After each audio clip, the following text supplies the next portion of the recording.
我是校长。我面前摆这款灯是我之前一直在用的神牛 SL60，它是一个宝龙卡口的60瓦的 LED 长亮灯，价格不到500块钱，使它性价比非常之高。但是时间久了，我们还是觉得说60瓦不够强悍，所以说我在考虑说我接下来要换什么灯。但是现在有一款灯出现在我的视野里面，是一款你可以说它非常小众，你可以说它非常冷门，它是一个 UP 主自己开发自己研制的一款非常具有性价比的150瓦的灯具。它价格我们先不说，我们先来开箱这款产品。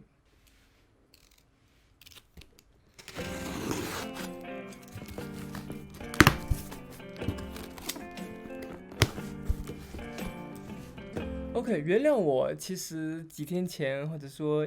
快1个月前就应该跟大家来分享这款灯具，但是我前段时间真的太忙了。我们现在拿出来本体。它本体其实也非常小巧，跟我们刚才前面看到的 SL60其实是差不多的，跟南光的 Froza 也是差不多的，而且它全部都是一个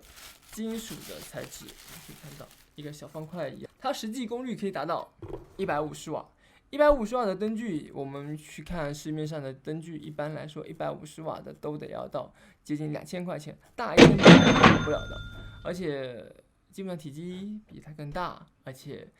重量更重。噪音怎么样？我们待会来听一下。现在我们把东西都拿出来，基本上呢就是这些东西，电源线供电的，因为它为了减小体积，所以把它的供电器做在了外面，所以它是一个外置供电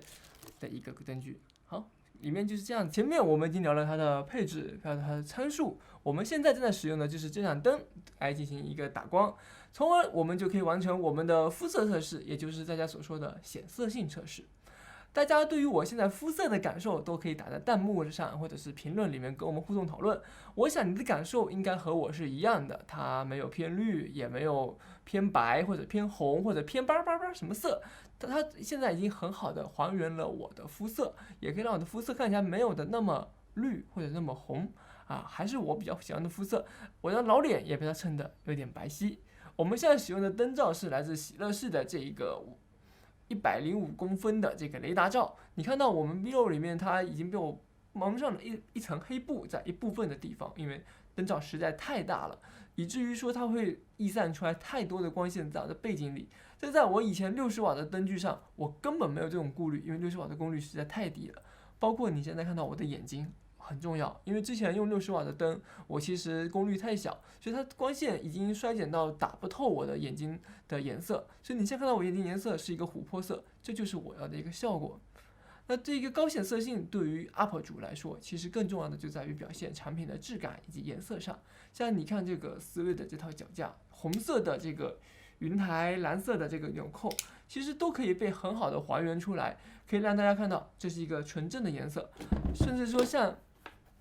雷蛇这种绿帽子专场，你也能看到它让我的头足够的绿，当然还是拿掉吧。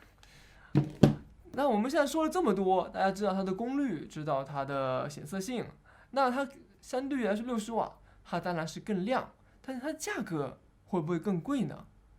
我想是十分惊奇的。一开始我其实猜测它价格可能1000多块钱，结果发现它价格才799，这个价格你只能买到南光的 Froza 60，或者是其他的一些小品牌的板灯，像我背后的这个YN6000的这个板灯都要500-600块钱，你更别说一个带宝龙卡口的一个150瓦的灯具，799价格我是真的不敢想，而且甚至听说还有返利，是不是？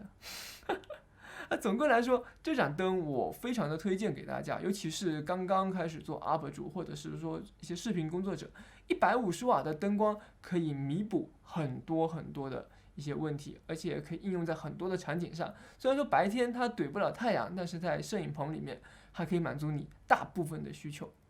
今天的视频就先到这里，这款灯推荐给大家，我非常的推荐。之后我还会做一些关于音频的设备，大家就期待我们下期节目吧。我们下期再见，拜拜。